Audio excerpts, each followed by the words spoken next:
Hi, and welcome to the SaVeg podcast. I'm Rose, also known as Cheap Lazy Vegan on YouTube.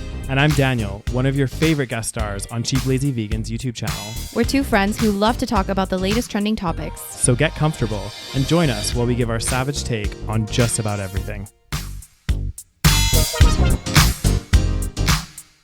You are currently listening to the previous episode of this podcast, but if you would like to listen to this week's episode and get some exclusive content, go over to patreon.com/thesavagepodcast. Hello, everyone. Welcome back to another episode of the SaVeg podcast. Hey guys, hope everyone had a great weekend and is starting your week off right, listening to none other than me and Rose on the SaVeg podcast. Yes, it was Halloween weekend. Oh yeah, it was. How was everyone's Halloween? So I don't think that many people were celebrating this year. Are you sure? Well, I mean, it's true. There were not as many parties, which obviously. I think that people have been like, and I'm sure a lot of people have been doing this, is kind of celebrating in their own little way. So like instead of doing the traditional like going trick or treating and all that, having like a little get together, like what we did. Well, I mean, we didn't really. Oh, well, you know what we did? We watched American Psycho. Exactly, we watched a horror movie. But we didn't dress up. No. Which is a shame because I normally like dressing up. I know, it's so fun. Like I also love dressing up. But I feel like I'm getting old now. I get less excited about dressing up. What? I know. God, well, that's not me at all. I love a good costume party. So What would you have dressed up as, Daniel? I don't actually know what I was going to be this year. There's so many. So why didn't you dress up? You could have, right? I could have. We talked about it for a brief moment. I could have showed up at your house in full costume. I think that you would have something to say, but you know. I was going to be an ice queen, remember? Oh, that's right. Yeah, you were very, very fitting, Rose. Excuse me. I was going to paint my hair white, get a ice crown, and just look, I'll do it next year. This isn't really a Halloween costume. It's a bit random, but I really one day just want to see what I would look like with full drag makeup. It is a Halloween costume. You should totally do this. I just out of curiosity, I've never ever done it before. Well, one year I went to at the university gender bender. Do you remember this? Yes. So at our university, they had a gender bender party you could go to, and guys go as girls and girls go as guys. So I dressed up as none other than Britney Spears. It was the worst thing. I'm sorry, Daniel. You do not make a pretty woman. You're a very good-looking man. But I make a really. Oh my God, you do not make a pretty woman. No, but this is what I wonder. I wonder if I got my makeup done nice and stuff, if I would make a hot woman. I mean, if you got it done by one of those, contestants of RuPaul's Drag Race. Like one of the fishy queens. One of the fishy queens. Yeah. But the problem is you ain't fishy. That's because I haven't had somebody do my makeup, Rose. I don't know. I mean, because they have, in RuPaul's Drag Race, they've got that challenge where they have to make a guy into drag. Yeah. And some of them look really good. Some of them look amazing. But some of them, I'm like, no. That's going to be you. No. There was one, it was really funny. I watched it. It was big social media stars that got made over. Did you see that episode? Oh, yeah. With Tyler Oakley. Yeah. Oh, my God. One of the guys, he was one of the straight guys that was doing the makeover. Is it the Smosh guy? Maybe. I think his name was Chester or something. No, Chester's the good-looking guy. Yeah, no, not Chester. He's the guy that's good-looking as a guy. Yeah. Yeah. But the one guy, honestly, he looked like a freaking gorgeous woman. Oh my God. And he was feeling himself. He was just God damn, You think that's going to be you, Daniel? I think so. I don't think so, Daniel. I'm sorry, but what do you guys think? Do you think that this face would make a beautiful drag queen? Daniel makes a beautiful man, not a beautiful woman, guys. That's true. I should just accept what God has given me, Although I would love to see you in drag. I think that would be fantastic. If I was any good at it, I would try to do it. But I am not very good at makeup in general. But especially drag makeup. Not at drag makeup. I need to find somebody in Calgary. I think I know some people that I went to uni with. They are doing drag now. Oh, really? Yeah, I'm not super close with them, but I could maybe reach out to them and be like, hey. You might have to pay them. I don't know. That's true, yeah. Or we can watch a tutorial and I could try to... And you could attempt to give me a full face of makeup. Oh my God. Daniel, I don't know how to... You have too much stubble as well. How do you get rid of the stubble? I have to clean shave, super clean shave. Can you though? Can you full on clean shave? Of course I can. I just haven't shaved. I've never seen you full on clean shaved, have I? This is 2 days of stubble. Is it? Mm-hmm. Really? I haven't shaved for 2 days. Why is that, Daniel? Because I said because I've been like so busy. Because we have been just like enjoying the weekend. Yeah. Back to the Halloween stuff though, that was really cool. Is I saw on a bunch of people's like stories, people were like inventing ways to like hand out candy. Oh, okay. What were some of the ways? So there were like really cool ones. So one person, they had put like almost like a trough. Okay. And then they were like sliding the candies down. It was like this like little thing. And I saw another person that did like it was like a big cardboard tube. That like started from their door and it just went right down to the bottom of where their stairs were. So the kids would go there and then they would just drop the candy God. through. So I was like, oh, that's I wonder how many people actually went trick-or-treating. How many kids? I don't know. I think think that sucks for kids, hey? I know. Like I just think back, those were like such fun memories. And really, you can only trick-or-treat until you're about 12. I mean, I distinctly remember going when I was like 18 years old. Did you? Oh my God. Oh my God. I'm pretty sure everyone was judging us. They were probably like, I think one house we were like, I was dressed up and they were like, aren't you guys a little too old? This is what happened to me. So I went when I was like, I think I was 13 this year. Like not this year, that year that I went. And I had a bunch of houses, a couple houses were like, aren't you a bit old to be trick-or-treating? Really? Even 13? Yeah. And I don't like, think 13 is that old. I was like, and then after that I was traumatized and never went again. That was my last year, final year of trick-or-treating. That's why you say 12 is the last year, because you have that traumatic experience. Exactly. I feel like I went, actually I can't remember if I went when I was in junior high, but I've definitely went as a way too old person. Yeah. But I'm like, free candy. Exactly. And you got so much good stuff back in the day. Honestly though, if you actually think about it, not to be a party pooper, even though I am a party pooper about everything, but like, that is a lot of candy to be giving to kids. That's true. That's not good for you. It is a lot of sweets, a lot of sugar. Yes. What does this say about our society, Daniel? I don't know. This Halloween candy fiasco. I don't know. I think it's just like, it's like a tradition. It's like a festival. I know, but is that a good tradition? I don't know. Maybe not. God damn. I'm going to be a great mom. You be a Halloween crusher. My kids going to hate me. I know. You're going to be like, you're not going trick-or-treating. Children, that is too much candy. Yeah. You cannot have so much candy. Oh God. Anyways, so Halloween. Oh, we watched American Psycho. That was fun. It was good. It was actually a good film. It was interesting. Yeah. I've seen it before. So I've seen it before a few years ago, probably quite a few years ago, and I couldn't really remember. And then watching it again, it was rather interesting. I know, because it leaves you at the end to be like, what happened? Yeah. Did he really do it? Did he not do it? Is it all in his imagination? Did he do some of it? Did he? Well, I guess the theory is, because you were reading it out to me, that it was like, he maybe didn't kill that main guy, that he's the Jared Leto guy? Yeah, the Jared Leto guy. He didn't kill him. That was a fantasy. Right. But that a lot of those women he had killed. Right. And the homeless person he had killed and a few other people, but just not at that person's house. If right. that makes sense. Right. Yeah. So he had those like fears or whatever, because I don't know, it's all a bit crazy. So God damn. Well, anyways, it was a good film. It was a bit strange, and I think it is a metaphor for a lot of things in life. Well, there's that infamous scene with the cards that you were telling me about, the business cards, right? Yeah, so the business cards, they if you guys haven't seen it, it's about these banker dudes. Are they bankers? I think like either bankers or businessmen lawyers or whatever they are, just very successful men, and they it's like a parody of, how ridiculous some of it is in terms of like fighting for status.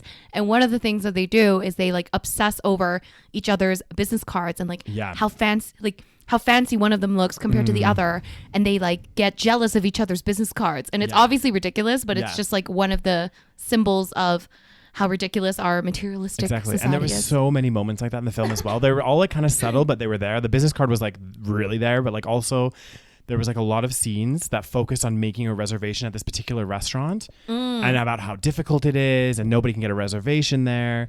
And then also there was like subtle hints as well, like when they went to each other's apartments and he was like, oh, this apartment's more expensive than mine. Yeah. Oh, this is better. Like there was so much obsession around these like kind of material things. You know? Yeah. So it was really good though. I actually did enjoy it, even though it's quite an much older film. But we enjoyed a little eye candy, didn't we? I'm gonna say, because now all the guys are like age appropriate. Because when we watched it, oh my god, before, because it was like 20 years ago, no one would have been age appropriate. That's true. For us. We would have been like 10. Yeah. And now we see it and we're like, oh, actually, oh my god. Hi. And they're younger than us, Daniel. I know, god damn. They're like 27. 27's a fine age, Rose. Okay. I mean, it is a fine age. It's definitely a fine age. For some of these men, And oh my God. They'd be looking fine as hell. Oh, they'd be looking fine. I mean, Rose was just getting flutters and, getting So all hot. She was Even Jared Leto, I was like, damn. He's just a good looking man. You are very good. Yeah, I was like, damn, you are so good looking. And he's aged gracefully, hasn't he? He has. Yeah. He's a little crazy. Yep. But I'll give who you that. isn't? I'll give you that. Who isn't?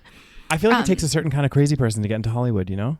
I do think so. Like, do you think, like, there's probably very few normal people? Mm-hmm. But that's why I think a lot of them have, like, a lot of issues. Yeah, and crazy stuff happen to them. Yes. And they seem to have, like, a tendency to be, substance abusers and all kind of, it seems like a very... I think like, you could make it in Hollywood, Dick. I'm halfway there, right? Oh, God. I think we could both make it in Hollywood. Dang, we would fit right in. We would fit right in, indeed. God damn. Oh, gosh. That's Okay, guys. So today... Oh my God. So the day we're recording is Monday. Today is Monday, November 2nd. Yeah. We are 2 days. Isn't it tomorrow? The election? I thought it was November 4th is when the final thing. Okay, so people are saying that it's going to take longer because of the mail-in ballots. I don't really understand. Okay. But I thought it was Tuesday, but I mean, I could be wrong, actually. We should Google this. I thought it was, for some reason, November 4th was like stuck in my mind as to when. And it's funny because, the last couple episodes we've done, actually, we haven't focused as much on the news because prior to this, all we've been talking about is obviously the US election and COVID. And then we kind of took a little break. We talked about the David Attenborough documentary. Then we did like a kind of catch up in our last episode. Tuesday, November 3rd. Oh, you're right. God damn, you smart as hell. But then people are saying that they're not going to necessarily get all of the results because of the mail-in stuff. So they're going to have to wait. But anyways, sorry, I interrupted you. No worries. But I was saying then today we're like, well, we want to get back to like talking about like stories and stuff. And literally every single story right now is, election, COVID. Yeah, and COVID. And like we are a little tired of it. Yeah, I want this. First of all, I want this U.S. election to be done. I'm over it. Damn, Daniel, what if it be bad news? I know. I'm just like, and this is something actually really interesting that I wanted to bring up to you because I wanted to get your opinion on this. Your thoughts. You want my opinion? I do. You never want my opinion. Not usually. No, but okay. I thought it was interesting because, like, you know how in the States each president gets like a term, right? So they get elected and they're there for a 4-year term, and then they can get reelected for one more 4-year term, right? So then my question is, I see how in some ways they try to like make it so they're constantly getting new presidents because they can't serve for too long, right? Yes. To kind of prevent more corruption and whatever. I don't know exactly why, but that's part of it. But my thoughts were like, okay, if I was a president, not saying I would do this, but let's say I had my first term, then I got reelected for my second term. In your second term, there's no possibility of you getting reelected. So it kind of like doesn't matter what you do in your second term, really. I mean, it does to some degree, but you're not like trying to rally another. Exactly. Right. So I feel like there's less pressure, or not less pressure, but like less, I guess less pressure on what happens when you're a president in the second term. It's true. What are your thoughts on that? Well, so my thoughts on, I mean, that is a very good point. I think the reason why they have the maximum number of terms is to prevent, the same person getting elected over and over again, which leads to potentially a dictatorship, and that's not good. So I think that is one of the reasons why. Exactly, yeah. If not the only reason why. Yeah. That being said, I mean, I do feel like for example, if Trump gets reelected, I'm just like throwing this out there. If he gets reelected for the second term, it doesn't matter what he does. It really doesn't matter. Well, it does to some degree, but like to him, he's not going to run again because he can't. Right. He's done his presidency terms. Yeah. So, but I mean, at the end of the day, I guess you can always assume that, like, I don't know, the person that ran the first time might not even run the second time. I don't know. You know what I mean? Like, it's hard to, I mean, what stops any of them from doing whatever the fuck they want? I mean, but they do have a system where, like, the president isn't necessarily the sole decision maker. Exactly. And if even the decision maker at all, because like there's so many different areas. I don't really know that much about the, you know, how it all works. I know there's like the Supreme Court. There's like the, what's that? The House of whatever. House of Commons? No, I don't even know. That's in Canada, I believe. Or whatever the house. There's a house of some sort. Senate? I don't know. Okay. There's all, guys. We don't know our U.S. politics. My friend explained this to me, like how it all works, but I forgot. But there's different different areas. There's checks and balances. Yes. So like if they're trying to pass something, that it has to go through this and this and this. Yeah. So at the end of the day, it's not like one person has like the full authority. True. The thing is like one of the issues, which I'm not 100% sure on this about U.S. politics, but a lot of the time is there are those different departments, but quite often the president can play a strong role in influencing who can get those seats. Yes, so I think that's the issue. They could get their friends in different positions within the Senate. Absolutely. And then it can be really easy for them to pass certain laws that they want to pass. Absolutely. And that was the kind of drama I think recently, because there was a woman, her name was like Amy something, and I think she got placed in the she got like one of those seats. And she's supposed to be very, very like conservative and like, you know, so people are having a lot of issues. There's a lot of issues just overall. I feel like the whole thing is very just corrupt, and there's so many different problems. So, I mean, I think that would be the least of my worries if the president was, you know, him not having a third term would be the least of my worries. I think the issue is that there's just so much corruption just all over the place. Yeah. I think that's the problem. It's crazy. But I don't know. And speaking of like, well, we don't know if it's like, it's not necessarily corruption, but there's been like these massive issues around this election as well. So yes. like, there's been, there was that big, you mean like the mail-in stuff? Yeah. Yeah. Let's talk about that. Let's talk about the mail-in. Let's talk about the news. Oh, goddamn. The election news. I'm sure you guys are all excited to hear about. Goddamn. So the story here basically is, I guess, and again, I mean, I don't really know how it works in the States, but I guess that people can request to have a ballot mailed to them. So, and then they would, I guess, post those to cast their vote, right? So you get the ballot in the mail and then you would post it, right? The issue is there's been millions of these mail-in ballots that have been sent out, and there was some severe delays with the postal service or whatever. And so tons of them still have not been returned. Is this on purpose? Like, did Trump, you know how like he was making the whole like it's going to be a fraudulent election stuff? Yeah. Was it to do with the mail-in ballots? I think it's something along those lines. He had I don't issues trust him. I know. He probably defunded the postal service. Because of God, I think these are some allegations. Well, I mean, I wouldn't put anything past Trump. True. The thing that's crazy here is like I was reading this, blah, blah, blah, blah, blah. What was it saying? It was saying about how okay, experts say it's possible that many people who requested the ballots have decided to vote in person instead. So like my question is, okay, because this is when it gets a bit weird. So if you've requested a mail-in ballot, how can you go and vote in person? Because then you could technically double vote, couldn't you? Because you have your mail-in ballot, then you'd have your in-person. But then you'd still have to put your name. Exactly. But then they'd have to go through all of that information. So it would probably be like super tedious. And I think and imagine this as well. Like, I mean, I just kind of imagine like if you're mailing in these votes, it's a piece of paper where someone's marked on an X in a ballot with like a pen or something, right? Yes. Somebody has to go through all of those. Seriously, I don't even understand. I don't understand how there's not an electronic process for this. I mean, there's probably a lot of people that are working in this. Yeah. I mean, it wouldn't be one. Obviously, it wouldn't be one. It's not one person counting them all. I know that. Like, believe me. But maybe there is an electronic process. You know, like, you know, when you maybe have it's like a Scantron. Yes, a Scantron. Oh my God. That is a word I have not heard in 10,000 years. Make sure you color the circles in properly on the Scantron. Fill your name completely in block letters. Yes. Which version of the test is on the top of your Scantron, please? Make sure there's no pencil outside the marks. Outside the boxes. Oh my God. Guys, is Scantron like the company that makes these? I think so. I'm not sure. Do you guys know what we're talking about? Because we're talking about the exam papers, like in university, right? In university, when you do the multiple choice exams, they give you this like sheet, and it's the Scantron. Yeah. Oh God, it's the way to like put trauma. it through. It's the way they put it through the system, and it like picks up the. Yeah, so it picks up the color. Yeah, no, it picks up the like lead or something in the pen. Sure. Yeah. Pencil. So it picks up something, and so like they probably scan it through. That's probably why it's called a Scantron. Yeah. I wonder if they're still using those for tests now. I mean, why not? They worked, didn't true. they? Although they did freak out every time. Oh yeah. There must have been so many people that like didn't know what they were doing, and also people don't know how to follow instructions. Exactly, and also with Scantrons, I think you have to be so careful with. And I wonder if it's the same for the ballots if they do use this process. Is if you decide to change your vote or your change your thing. Oh, right. You have to like, remember they were like so specific on this counter. Make sure you erase it completely. Do your first answer in very light pencil. So if you want to change your mind, then when you're secure on your decision, then you color it in properly. Because there's been times where people probably like tried to erase it and then the Scantron would pick up like 2 answers, right? So oh god, the university days. Oh god, but yeah, but yes, maybe they have like a Scantron system, you know. But then I wonder how many votes come in like faulty and people scribbled things. I don't know. It sounds like a giant mess. It does sound like a mess. Who knows what is going on behind the scenes? Exactly. I have no idea what's happening. But yeah, so a lot of apparently millions of votes have not come in yet. And also, in addition to this, and again, this is all hearsay, guys. This is not like fact for sure.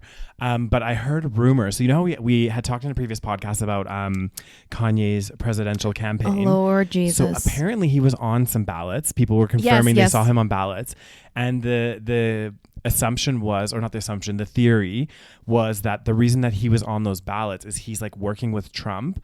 And in certain states, he's trying to pull votes away from Biden. So, like, I guess a lot of like people like that's the I think that's the conspiracy, right? Yeah, that's so there's a conspiracy that Kanye is like trying to pull votes away from Biden, and do you believe that? I don't know. I don't think I believe that. I think that Kanye is actually kind of deluded and thinks that like he wants to run for president, and I think he's just like off his meds and crazy. Yeah. You know what? And I just kind of feel bad for him. On a side topic on this, like, yes, I'm not the biggest Kardashian fan. Oh my God, are we going to talk about the Kardashian news? Well, that's in a second. But there's another thing. There's another Kardashian news. So I watched this thing lately. It was like I think it's David Letterman or something. He's doing like a show on Netflix where he interviews celebrities. Okay. And one of them was Kim Kardashian. Sure. And like I did used to watch Keeping Up with the Kardashians like years ago. Yeah, like years ago. I haven't recently. But Kim is actually like a very like well-spoken, like very put together like individual, or at least that's what she's presenting. Sure. And she was talking about like, she was used her celebrity status in some ways for good. Like there was a recent case where this woman was like trying to get like appeal or something, or an appeal. Yeah, and didn't she free somebody or help somebody leave jail or something along those lines? And that's part of the reason why she's trying to like get a lawyer, a law degree, is because she wants to like get into Senate and help with like more of that kind of stuff. So I was like, wow, that's really like kind of cool, inspiring, especially given the amount of money and stuff she has. She doesn't really have to work or do anything if she doesn't want to. Sure. And getting a law degree is hard. So yeah. But yeah, so I thought that was kind of cool. But then I'm like, how is she with Kanye?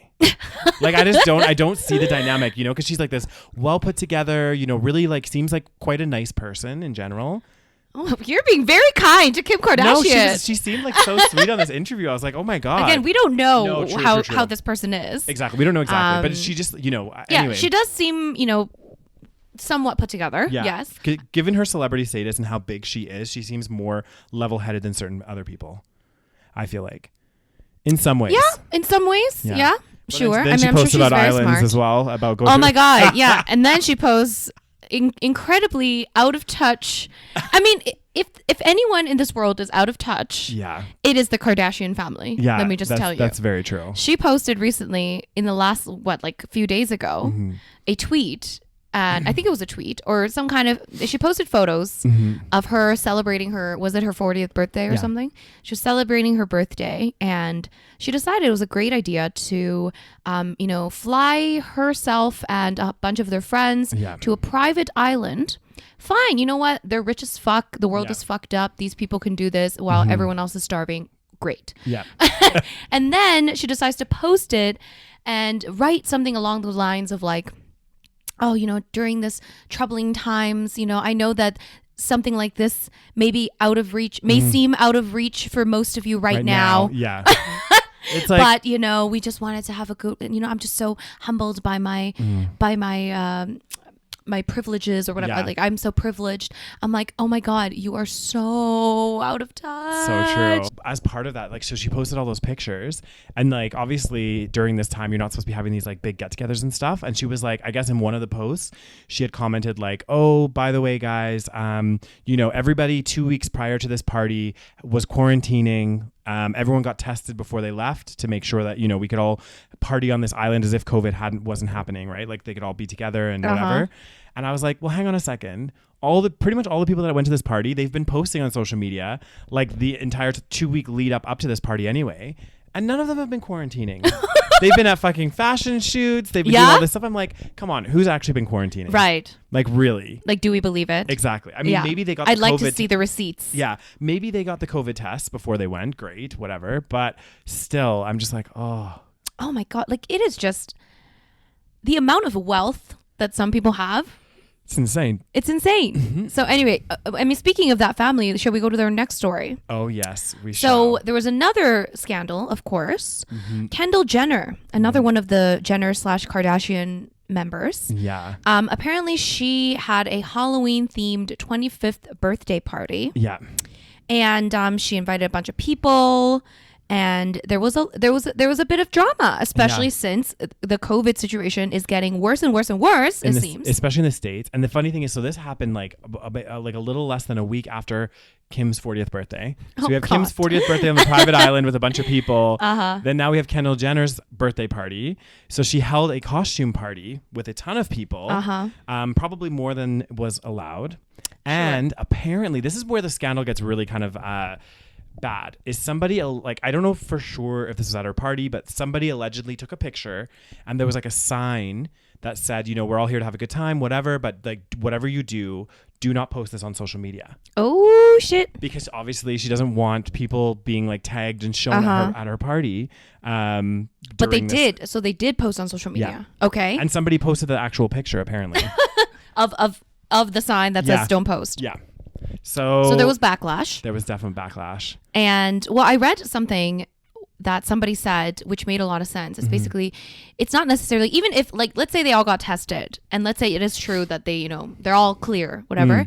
The whole point is that I think it's people seeing this in this time of, you know, most people, maybe losing their jobs, not being able to afford rent and all of these negative things happening to everyday people. And then you see these like mega celebrities, going out and having all these parties and getting flown to private islands. And it's like an extra level of, it's an extra like, fuck you kind of. Yeah, because they're almost rubbing it in your face. Exactly. So I think that is what it's. You guys have to follow the rules. You guys have to all wear your masks and not have parties of more than 15 people.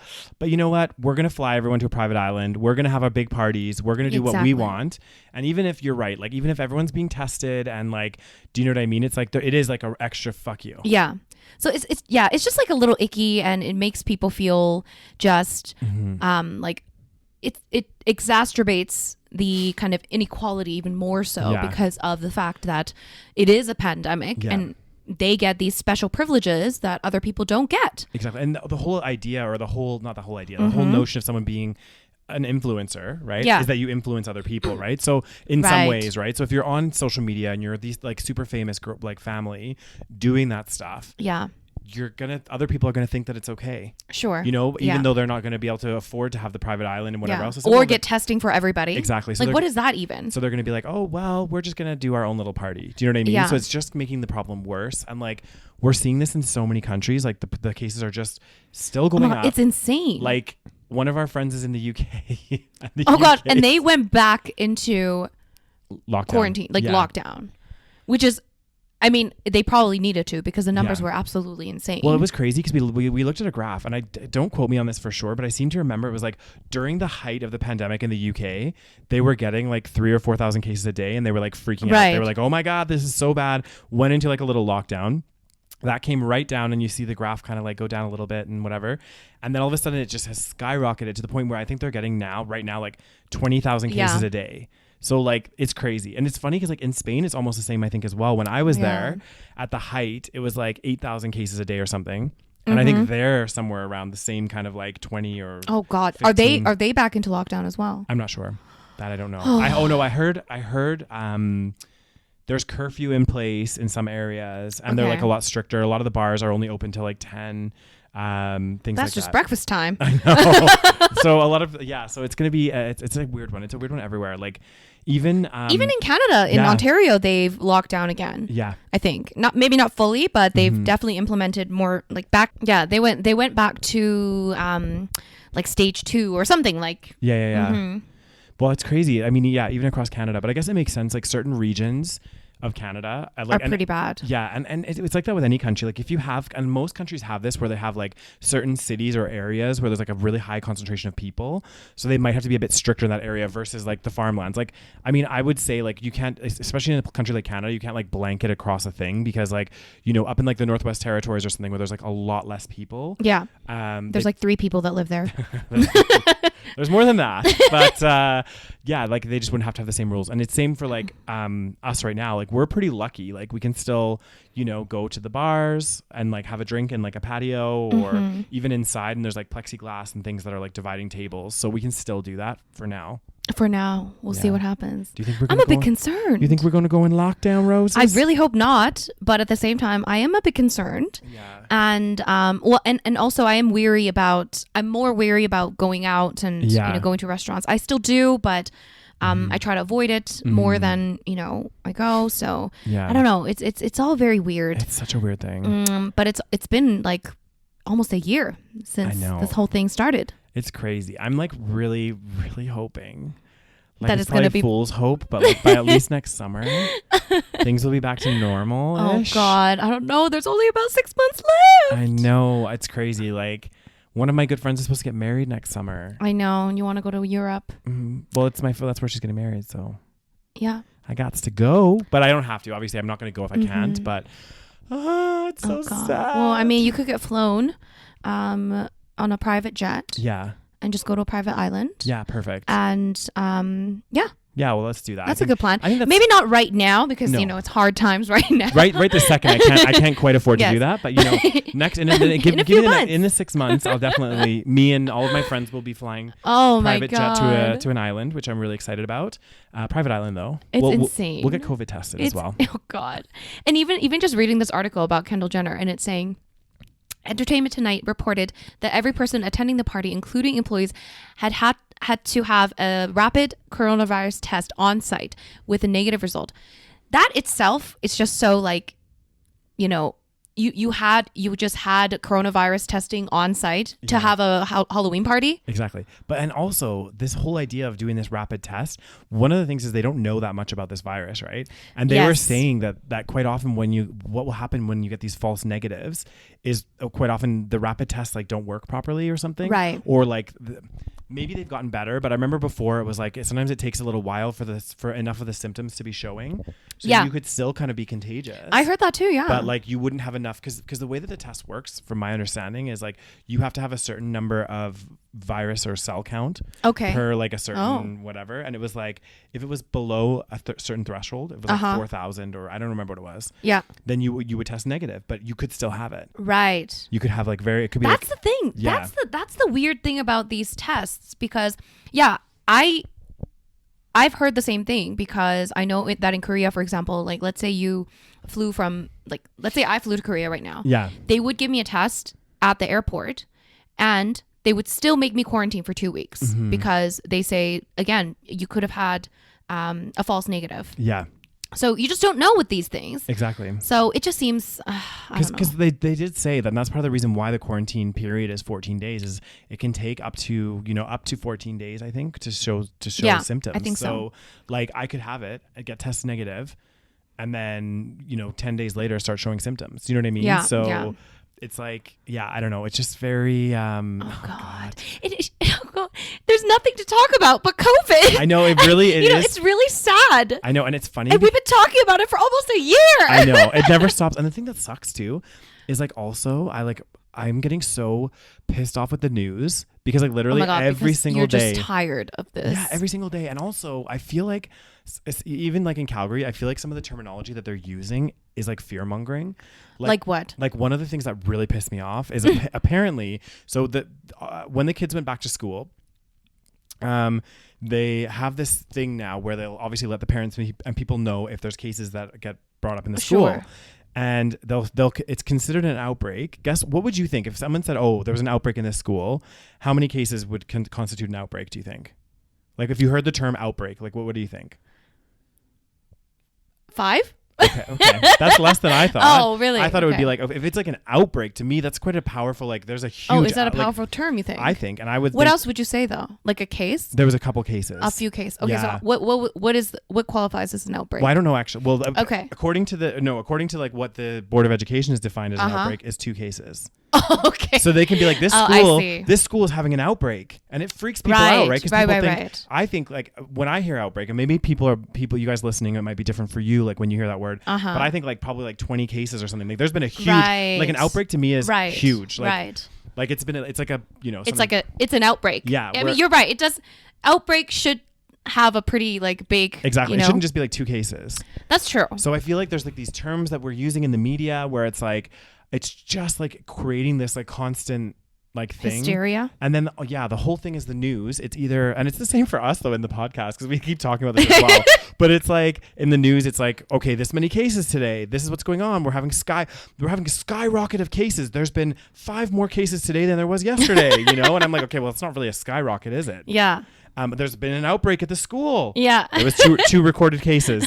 Okay. Like, and then when they're not talking about that, they're interviewing people on like working from home because of the COVID and how you're dealing with stress. So, and obviously I'm not dealing well.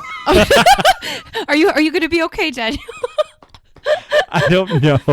I just don't know anymore. I'm just, well, I'm on the fence, because you're right. Like maybe an outbreak is a bit of a, extreme term to use. At the same time, I'm on the fence because, you have to find a balance between not fear mongering, but also still taking this seriously enough. That's true. That you get people to take it seriously. The problem is that a lot of people don't take things seriously. And even now, even with all the cases skyrocketing, whatever, I will not use this term, the cases going up, people are not taking it seriously. And that's why these numbers keep going up. And well, you and I discussed this off podcast, but I just find it, guys, we need an explanation of this pandemic. Yeah. Because I was looking at the numbers. I don't know about other places in Asia, but I'm pretty sure like in Asia, it is like not that crazy. For example, in Korea, like on a daily basis, they'll get like maybe 100 something cases. Korea is a country with over 50 million in population. It's a tiny, tiny, tiny country compared to Canada. It's very, very densely populated. And there are, I don't even, like the number of deaths is like minuscule compared to even a country like Canada, for example. Yeah. Canada is a huge country. With so 30 much space. Something, how many people we have? 37 million, I think. 37 million people. Korea has over 50 million. Canada has over 37 million. Our province of Alberta is bigger than South Korea as a country. And we have like maybe 4 million in our province? Yeah, maybe. Yeah. So why? What are these Asians doing? I don't know. I don't get what it are these either. Koreans doing? I know they're really serious about it. I know that they're very like, they are very gung-ho. Yeah. They do take it very seriously, especially compared to like what, in North America, I think, especially in the beginning and maybe still now. Yeah. But still, I still feel like there is like it's too big of a discrepancy. Yeah, it's crazy. And I'm trying to understand it. I don't really understand it either. Like there's so many things about this virus that I'm just kind of like, there's so many like, okay, for example, another thing that really baffled my mind is like in Spain, we started the lockdown and we like we've told you guys, like in Spain, it was really intense. Like it was that shit was locked down. Okay? Yeah. Like you could barely go. Like you could go to the grocery store. Okay, fine. That's the only place you could go and get stuff. Right. But because you have to eat. Exactly. But people were going once every 2 weeks to the grocery store. Like it was very sporadic. Like people were just stocking up and like not going in because people were scared. Right. Right. And what I don't understand is you have this virus that has like, we say this 14-day, up to 14-day incubation period, right? So when the lockdown first started in Spain, and then literally for like the next 3, 4, 5 weeks after that, the cases were still going up. And I was just kind of like, I would expect it for the first 2 weeks. Yes. Because the leftover cases. But then I was like, how 3, 4 weeks later? Because I remember when we first went into lockdown, every 2 weeks it was supposed to be like the end. The country was considered like a state of emergency, right? Right. And the prime minister was like, "We're in a state of emergency." Blah blah blah. Anyway, more fear mongering language. Yeah. And then basically every 2 weeks there was like a reassessment, or it wasn't exactly every 2 weeks, but every period of time there'd be like a reassessment by the government to say, okay, are we out of the state of emergency or do we need to continue? Like we're taking extreme measures. It was kind of crazy. My God, this feels like so long ago. I know. But anyway, continue. It was nuts. And so, and every time we'd be like, oh, well, and I was saying to my friend, I was like, well, that when we were in Spain together, I was like, okay, after 3 weeks, the cases must start going down now because, all the people that would have had it have been locked down. But didn't they go down or do they keep going up? They kept going up for quite a while after. Yeah. And then it started to go down. Well, there's a few theories, I think.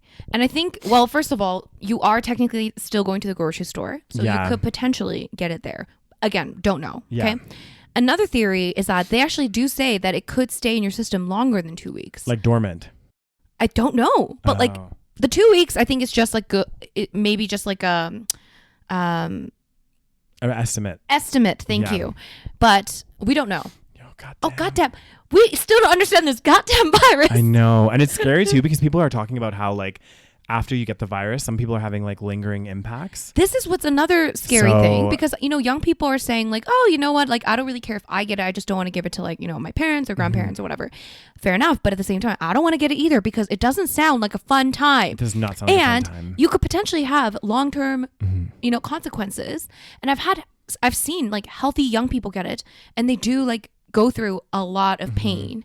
So it's not something that I think we should take lightly. No, it does depend on the person too. Because actually one of my friends recently had it. Really? Yeah. No. Yeah. So she's a nurse. Oh Lord. Yeah. And she's pregnant. No. Yeah.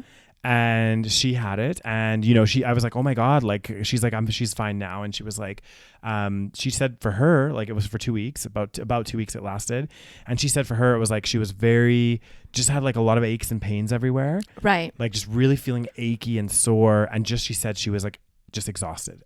She was like, she told me she was like sleeping like 12-14 hours a day. Oh my God. Like she was so tired all the time. And then after that she didn't really have a cough? No, and she lost her sense of smell and taste. Oh, I mean, our theory is that Daniel had it. I think I had it as well, guys. In Spain. Yeah, because I lost my sense of smell and taste. And that's that's not a normal. No, that's symptom. not normal at all. I mean, like it's not something that's never happened to you before, has it? Ever. And I remember waking up in the morning and it was like kind of a subtle, well, it wasn't subtle. I remember waking up in the morning and I felt like that evening also I felt really hot when I went to bed as well. So I think I had a mild fever.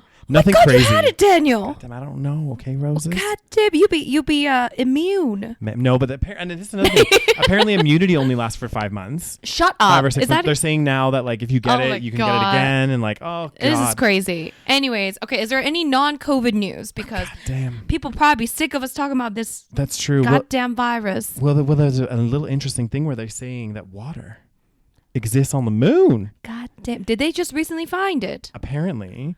They said scientists have gathered some compelling evidence, the most compelling evidence yet for the existence of water on the moon, and it may be relatively accessible. So I guess. What does that mean? Can we go and live there? I don't know. With no. What is okay? Explain to me. There's the sun, the moon. Mm-hmm. What is a moon? So the moon is like a. It's not because isn't the sun like a star? Yeah, the sun's a star. Okay. And then my grade 4 science class is coming back to me. I don't really remember, but I just know like the moon is like an object. That's that. Daniel, I thought you were very knowledgeable about space that orbits around the Earth. I'm not an astrologist. Okay. I don't know about this. Oh kind no, of stuff. You know about wildlife more. Yeah, if you want to ask me anything about animals, about orangutans. Orangutan. Oh God.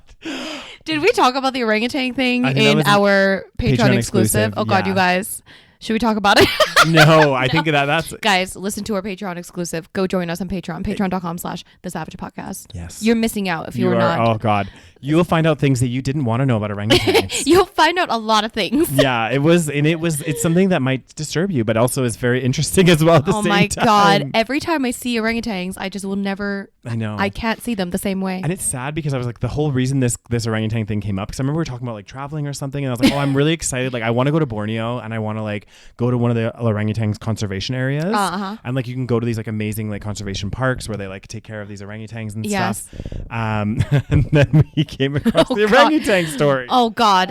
Anyway, it's in our Patreon exclusive. It's a little much to be discussing in this episode. Yeah. You know what's really scary though when I'm reading this article here? Okay, so we're talking about what? The moon and the water. Okay, what's scary, Daniel? Well, it's interesting how they're saying scientists have the most compelling evidence that there's water on the moon, and it may be relatively accessible. So now, not only are we destroying our planet, we're going to the moon and we're going to try to extract water and resources from there, because killing our planet is not enough. We need to go for others. Yes. I mean, we're already going to do it in Mars. I think that's the plan. We're going to ruin Mars.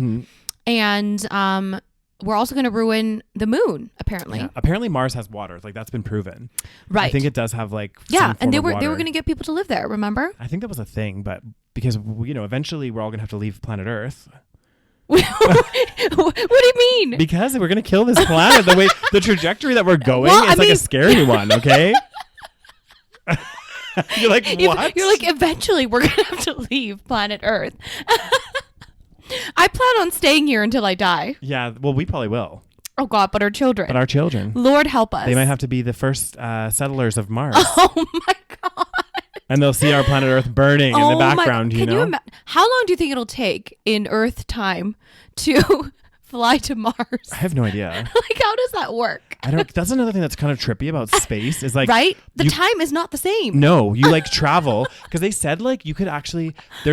Space is like some weird continuum, and I could be saying this wrong, guys, but I remember like hearing or reading this thing where like you could like go into space, travel for like a long time, like 20 years, come back to Earth, and it's only been like 5 years on Earth. But that doesn't make sense. I know, but does that make sense? There's some kind of time continuum thing, okay? How does this work? I need to speak to a astrologist. Yeah. Because I am like just baffled. I don't understand how any of this works. It's like, have you seen Get Out? No. Is it like, Daniel? I don't think I've seen Get Out. What is it about? It's the movie about the interracial couple, and like the black guy and the white girl, and then they're in a relationship, and they go and, I mean, if you saw it, you would remember. Yeah, no, I don't. Oh my God, Daniel, we are going to watch this movie. God damn. It is such a good movie. Okay, I'll watch it. I think it won a bunch of awards and stuff. It's so good. Actually, you've recommended to me this one before, I'm sure of it. Daniel, you never watch anything I recommend. You recommended it, and then I went onto my Netflix, and it wasn't on there, so I never watched it. We're going to have to watch this, Daniel.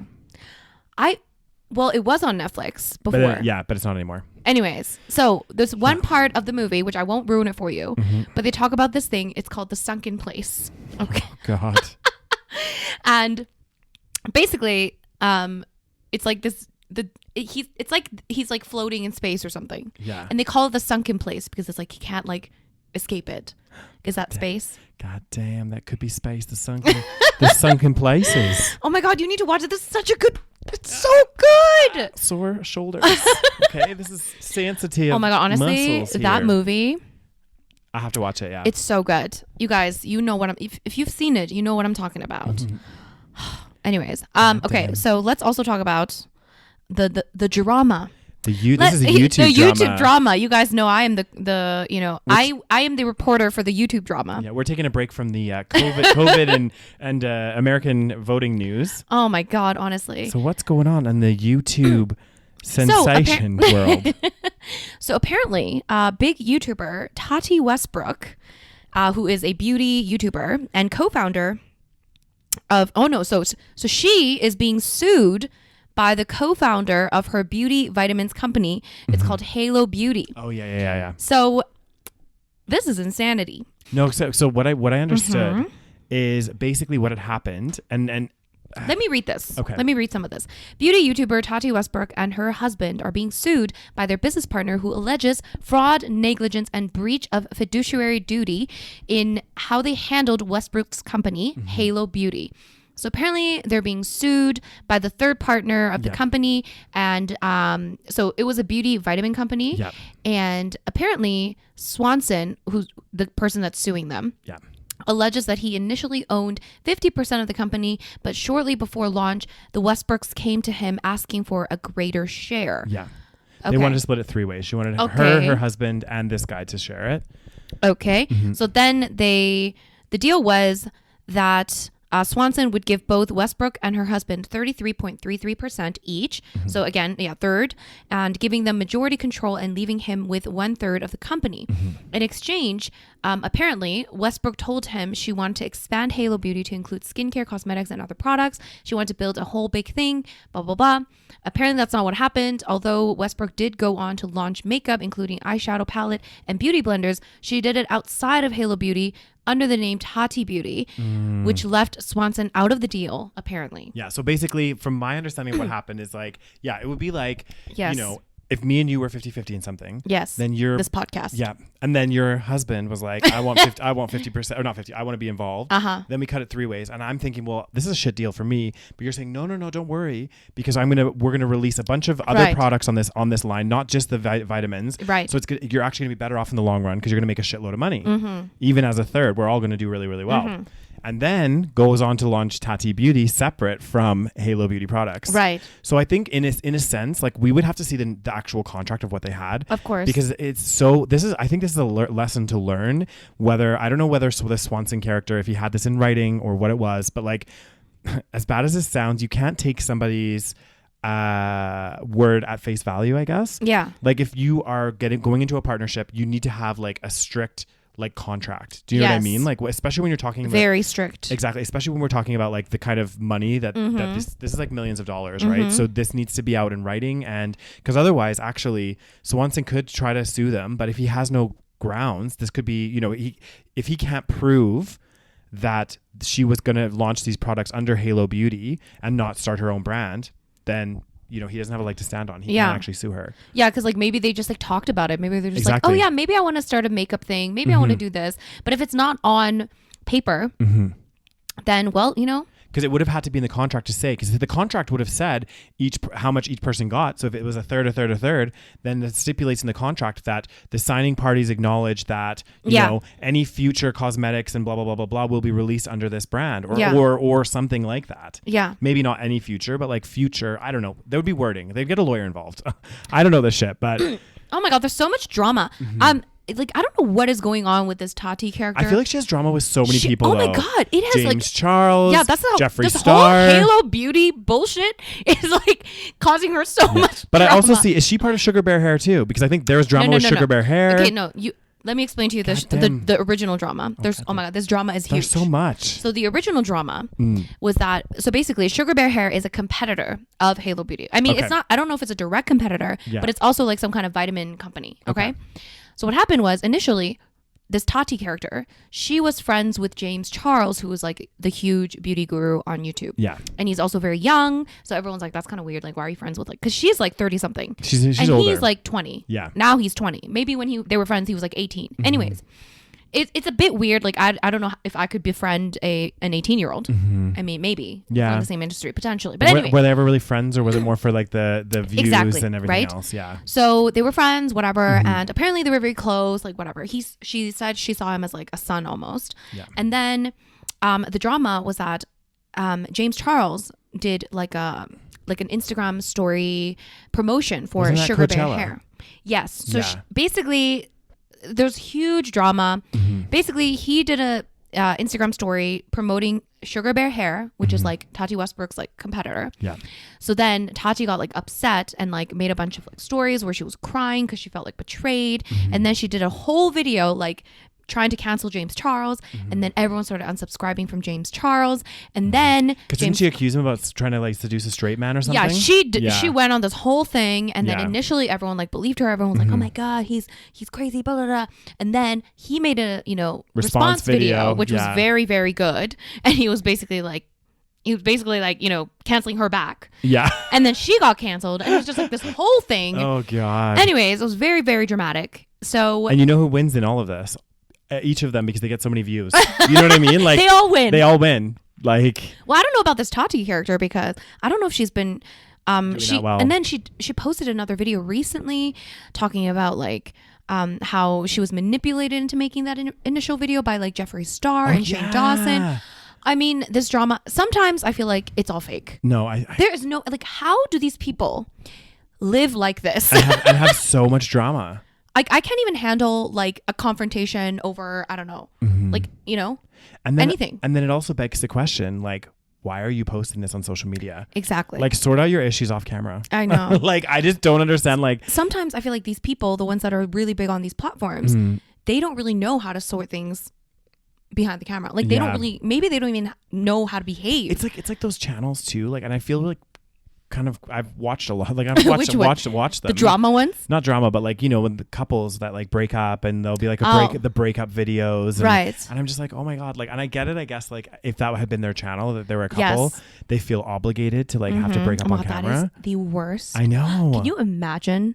Like, going through a breakup is one thing. That's already hard enough. But like, imagine having to make a video about it. But this is why I think that like this whole social media, the whole world is getting very blurred. And I do think that there's a certain importance to keep a certain amount of your personal life personal. Absolutely. And keep it off the camera, because I think that's the only way that you stay sane. And I think these people that do go over the edge and are going crazy, they post literally everything. I know. Like every single thing. They get into drama, they post it. Like, it's like, you know, if you get in a fight with somebody, don't post a video about it. Like, go sort it out with them. Like, text them, call them. Yeah. Like, when none of this has to be on YouTube.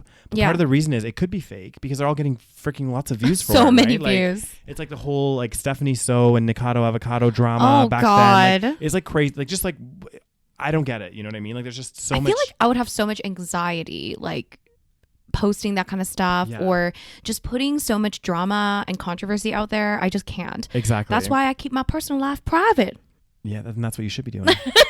That would be my recommendation to anyone, is to keep your personal life private, because, you know, yes, we have this podcast, you have your YouTube channel, but like a lot of the stuff that we talk about, like we do, obviously we divulge some stories and things like that, but like there's a lot of stuff that goes on off camera that you guys don't see. So, and I think that's just so important, because that's when things, I think, cross the line and people start getting into these messes. And this Tati, like, I don't know her that well, but like literally she has been involved this year and last year in so much fucking drama. I know. And I'm like, you know what? Like, just sort it out off camera. Oh God. We don't need to see you crying. But she God damn, you be savage today. I know, but I'm like, you know, the last thing I want to do, if I actually am I'm really upset with someone, or like, let's say I'm having a really bad day and I'm like ready to cry, the last thing I'm going to do is sit here, get the lights set up, get the camera, and start bawling. Like, why? What am I doing? What has my life come to that this is what I'm doing with my life? Yes. Like, have your moment. Like, people, you know, sometimes you need a good cry. Like, go watch a sad movie or just cry by yourself. Like, don't get the lights set up and make sure the makeup's okay. Yeah. And then I'm going to, you know, bring the crying on. Like, what the are they crying as they're setting stuff up? I would like to know, okay, you know? Well, you know what's funny, because the video that Tati made, like more recently, I think. Yeah. The one where she's saying like, Jeffree Star, like, you know, he manipulated me into doing this. She starts the video and like, she looks pretty fucking bomb. Like, she got the spray tan going, she got the makeup on, she got the hair did. Like, she looks good for that kind of video. Yeah. And then immediately, as soon as the camera comes on, she's like, I can't believe it's come to this, or something like. God. And then you're just like, oh my God, I don't even understand. Like as if you have not rehearsed this already. Exactly. And she has a script. She knows what she's gonna say. Yeah. And she had a script, and it was just so like, I remember she read like a statement that was approved by her lawyers, because she's suing, I don't know, everyone's suing everybody. Everybody be suing. And then she was like reading the statement, and then as I was like watching this, I was just like, oh my God, people be dying from coronavirus and you be making a video about this? I know. You know? Honestly, what? Do you not like what are you doing? Oh God. Like, what are you doing? Like, I don't know. Like, do I feel like I feel kind of bad for these people? In some ways, yeah, because I'm like, do you not have friends you can talk to about this stuff, or like family, or somebody? Like, do you feel like your outlet is a camera? And like, you know, right now, obviously you're watching us or you're listening to us, and it's like we're interacting, but at the same time, like right now, from our perspective, we're not actually interacting. We're talking to a camera. Yes. So like, I don't know. It's weird. Yeah, there's no like two-way street here. So, but then people want to expose each other. I think that's the problem. It's like people. It's almost like they're trying to. They're just like getting jealous of each other's success, and they're kind of like, I want to drag them down. Yeah. But that's crazy. Yeah, like, who cares? But it's like, okay, well, here's a question. So let's say you were YouTube famous. Okay. I mean, you are kind of. I'll be getting there. No. Let's say you were like millions of followers, YouTube famous. Yeah. And let's say you were friends with another person that was like millions of followers, YouTube famous. And then let's say that this person that you were friends with wronged you like in a huge way. Okay. and this person is not who they appear to be online. Would you want that person? Would you want to expose the realness of that person? Well, I mean, I really don't think that that's my job. Do you know what I mean? Like, I think partly like it's a tough one in some ways, but I just don't feel like, you know, they have their separate thing going on in their channel, and that's the image that the thing is part of the onus is on people that are following YouTubers to know that like what they're putting out there is not necessarily the real person that it is. It's like a TV show, right? Like, so I just think like, yeah, maybe they're not who they say they are and they've wronged me and whatever else, but like, why would I be, I don't know how to say it, but like, you know, I just don't see why I would be directing my anger and frustration out and, you know, feeling like all of a sudden it's on me to tell everyone in the world that this person's an evil person. That's not really like, why should I do that? Yeah. I don't know. This is just I agree.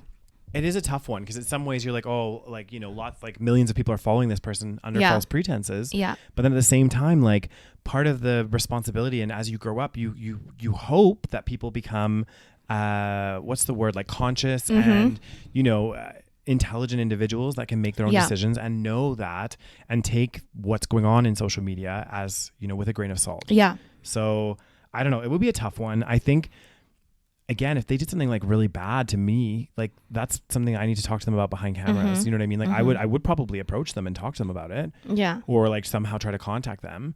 But like I would feel really uncomfortable doing it on camera and then putting a video out there. Yeah. You know? Yeah. I don't know. What about you, Rose? Oh God. Well, yeah. I mean, I'm in the same page.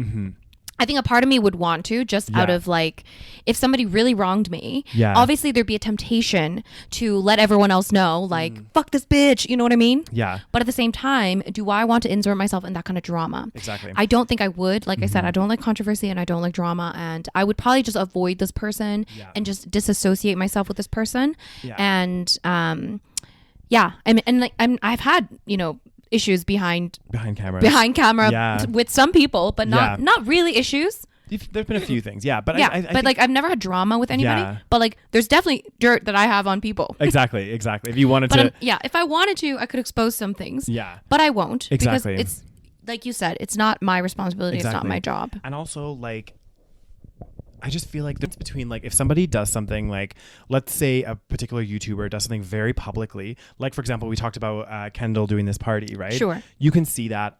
We can comment on that. Do you know what I mean? Like that's, people can see what's going on. But again, if it's something that like, you know, is behind the camera, something else that happened or whatever else, like again, is that our responsibility to be letting everyone know? I don't know. I don't think that necessarily is. That's the thing. So I do feel like it does take a certain type of person to do all these exposing and, you know, this type of stuff, because I can guarantee you there's probably so much stuff that happens behind the scenes that we don't know about. Oh, because yeah, for sure. Most people, I do think most people are probably on the same page as us, where they wouldn't like make a video about it and, you know, create drama out of it. Yeah. So we don't know what actually happens. But speaking of which, there's another story that we can talk about, which is very, very similar to what we just discussed. And who it be? It'd be more YouTube drama, Daniels. Damn. Oh my God, what are these people's names? Hold on. I don't really follow these people, but I heard about the drama. Okay. So the drama is, let's see here.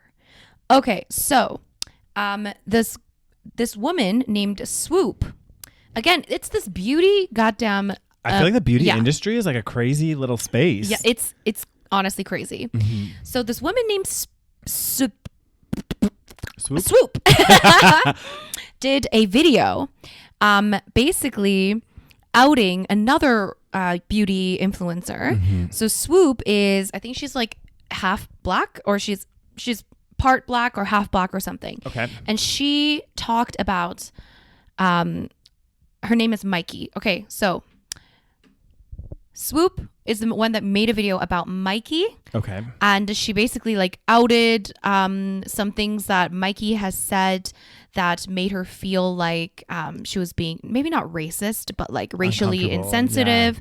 Yeah. And she did this like hour-long video.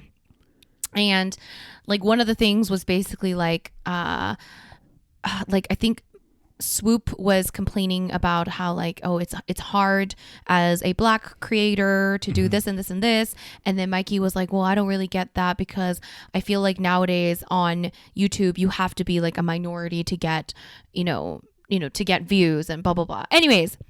And then she like exposed a bunch of like text messages of her like talking shit about somebody else behind their back.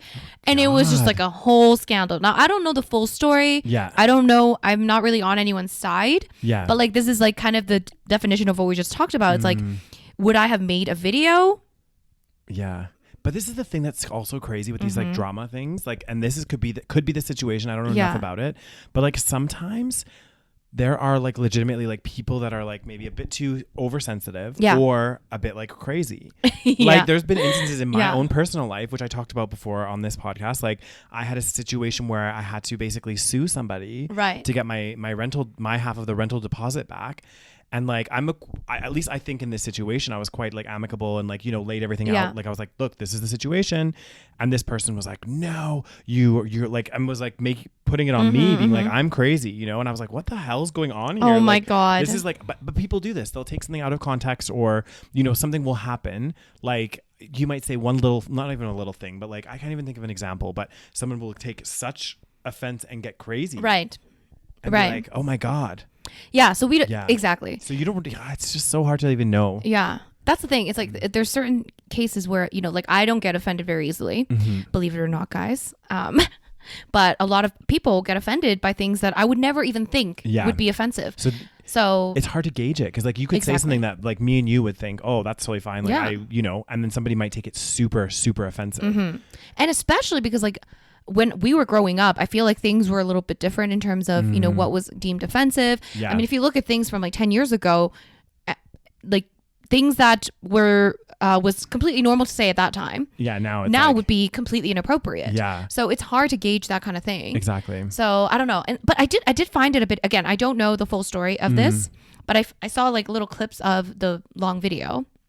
But like, I just found it icky to be like exposing someone's text messages like this. Well, that's another thing too. Those are private messages between two people. Do you know what I mean? Is that even like allowed? I don't know. But this is again, like I'm like, if somebody has such a big problem with somebody else, like, and they had shared messages and stuff, because like generally like messages that you share with other people, you don't kind of expect them to just like show other people, But that's the thing with YouTube. It's like, this is what I'm saying about these YouTubers. Like they just feel what they feel like it's totally fine to just expose these messages. Well, I also feel like there was like a culture at one point of read receipts, of like providing receipts. Yeah, yes. Basically they'd be like, oh, they'd have these allegations, and then some people were like not believing the YouTubers. Right. So then they were like showing receipts, and then there's this whole allegation whereby like, because you know what we could do, like for example, is like Rose could put me in her phone, my name, as like somebody else. Yeah, you could fake it all the time. 100%. Like, you can Photoshop shit all the time. Exactly, and then I could text you a bunch of shit. Be like, Daniel, text me all this crazy shit. And then you could be like, guess what? I got the read receipts. Look at this person. Blur out the number because you can't have that on there, right? And just have my name, and then like it's not even, like it's not scientific evidence. Exactly. Yeah, so, it's true. It's so icky and so bad. I don't know. So then, people were just like, I mean, well, like some of the drama was that she said she talked shit about like James Charles or Jeffree Star, but then she would like collab with them. So she was like a little bit two-faced. Again, I get it. But like, if you were really friends with this person, because like they were like friends, supposedly friends enough that she wanted to confide in her about, her woes as a Black creator or something.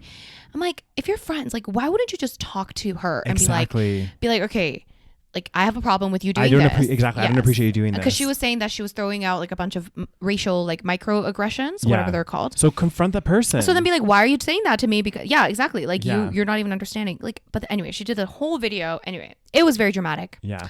It's just bad, guys. I just be careful what you say to me, Daniel. I will. I could provide. Rose will provide read receipts. Put somebody else on her phone as me and get them to text. Honestly. You don't want to be exposed. You don't want any of our text to be exposed. Oh God!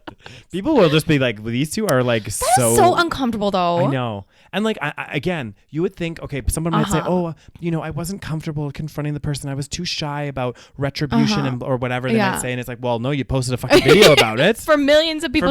And the person's gonna see. Yeah. See, I think that's the thing. It's like, what is more uncomfortable? You making this video behind somebody's back, exposing everything they said, and then them watching this video because they will. Yeah.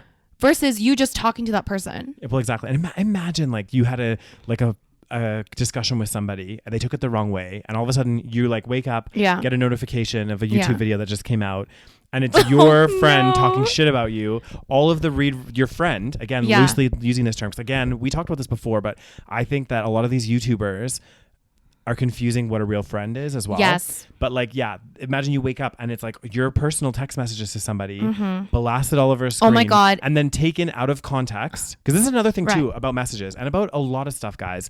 It's like, if I wrote somebody a message and you only screenshot one part of that message, it could be taken completely out of context. 100%. I could have said something above that meant like that introduced what I was saying. And then all of a sudden you get this one piece and you're like, oh my God, that's such a rude message. Yeah. But it's like, no, but you didn't see the rest. Yeah.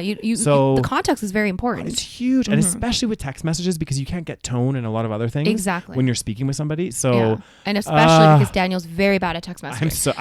I'm like, you're finally admitting it. Yeah. I'm like sort of like bubbly and nice in person. Yes. And then my texts are so short. Like, did anyone tell you? Did anyone else other than me tell you this? You're the only one that's told me. Okay. I'm sure other people think it. So. I mean, I could expose it, but I won't. Should we put some read receipts up? Anyway, I don't know the full story of this whole situation. But yeah, it seems just a bit icky to just out somebody like this. It doesn't seem like a nice. You know what? If you guys are friends, as you say, you're good friends. Just go and talk to each other. Like, if something made you feel uncomfortable, like call. And this is the thing: if it made you feel uncomfortable and that person's a friend, that definition of what a friend is, like all of my friends that I have, if somebody said something that offended me, I would tell them. Yeah. I'll be like, look, that made me feel uncomfortable. Yeah. Or I didn't like Or this. you can just not associate with yourself, them. Like not associate with them. Why can't I talk today? Oh my God. No. Just not associate with them. Exactly. So you have those choices. Yeah. So make good ones. But then like it's I think some people do think maybe it's like, oh, like these people should be exposed. It's my responsibility. I'm taking it on myself. Right. Well, I guess if she thinks, like, in this specific scenario, if this one girl thinks that the other girl is like racist, would you want that to be exposed? Well, this is the thing, though. Were the texts and the things that she was exposing, was it so blatantly well, that's the thing, right? Racist? So it's again, very ambiguous. Friends. Exactly. It's very ambiguous. I don't think she was being like straight up racist. Otherwise they would have said racist remarks. It said racial microaggressions, which microaggressions is it's a subjective gray kind area. of it's definitely a gray area. And some of the things that she was saying, I get why she was upset. Like, like, of course, if you're a black woman and like dealing with certain things and you have your experience, and if someone is like downplaying your experience and saying, oh, as a white woman, I'm blah, blah, blah, I totally understand. Yeah, but at the same time, like, to expose someone as like potentially, being accused of racism. Exactly. I don't want it to come across like what I'm trying to say as well is like, I'm not downplaying or downgrading anyone's feelings. Like, there could be, I say context and everything else, which it is important to have the context. Absolutely. But there could be a text that I send or something that I do that we don't think is like bad, but somebody else could take it the wrong way or take it a different way. A different way. Exactly. Yes. Not the wrong way, but a different way. And it could offend them. But then what I'm saying is in those circumstances, just tell me. Just tell the person. Yeah. Do you know what I mean? Because otherwise that person, especially if it's like, it's different if it's like blatant racism, because there are some like blatant, but like microaggressions and things like this. And like, and again, it wasn't like a stranger. If it was a stranger, I'd understand more of like an exposing video, I guess. But these are people that are considered to be friends. Yeah. So again, like when you have issues with your friends, do you not go and talk them out? Yeah. Like, or stop associating with that person. Yeah. You don't need to, like, for example, if one of your friends did something shady to you, you're not going to message all of their extended friend network and try to expose them. You're just going to be like, okay, cool. I don't want to hang out with that person anymore. Yeah. It's like very similar. Maybe it definitely is like a jealousy thing as well. I think that that's part of it, because you don't want this other person to be successful or this other person to be adored or liked by other people. Yeah. I think that's partially why people make these kind of expose videos, because they're like, oh, like this person's like successful, even though like this person is potentially a racist. Blah, blah, blah.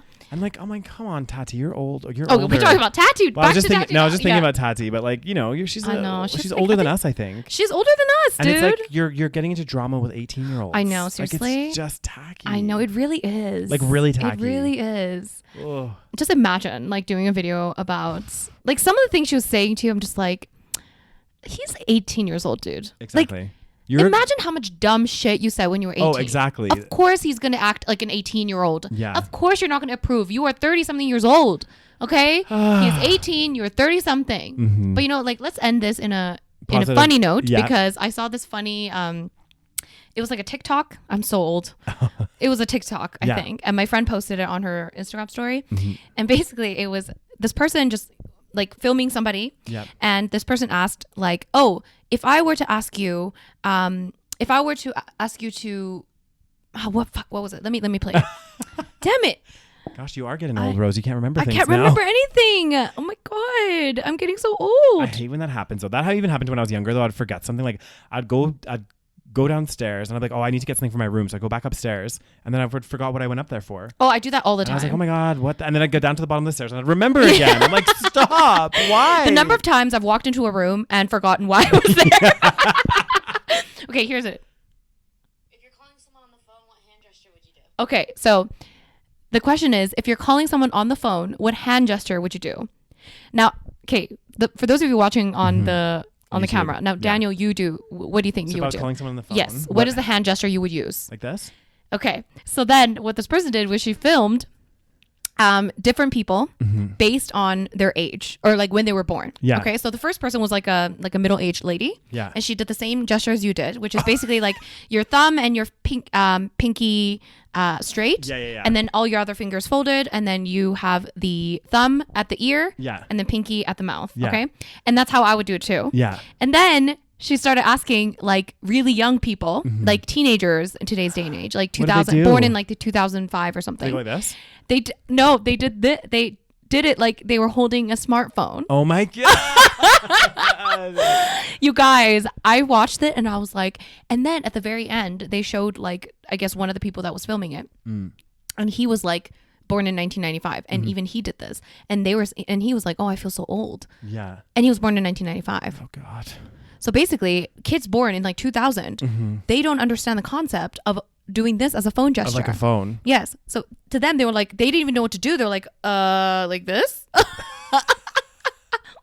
God damn. Oh my God. So that made me feel very old. Oh God. And on that positive note, thank you guys so much for tuning into this episode of the SaVeg Podcast. Yes. If you're not already, follow us on Instagram at the SaVeg Podcast. Yes. Follow us on YouTube and listen to us on whatever platform that you choose. We're on a lot of them. We are. Yeah. And if you want to get exclusive episodes, go to patreon.com/thesavagepodcast. You also get each episode in a timely fashion. Exactly. Okay. You get it basically the day after we record, which is great. And ad-free. And ad-free. Yeah. So you get it a week before everyone else. It's ad-free. And you get a bonus episode every single month only on Patreon. Yeah. And guys, it gets pretty fun on Patreon. It gets real. It gets real. Yeah. We talk about some shit that we would not talk about otherwise. Okay? Like orangutans. Oh, goddamn. So yeah, if you guys want to find that out, go on over there. Goddamn, go down there. Goddamn, go down there. Thank you so much for listening, guys. Yeah, and we'll see you guys next time. Bye.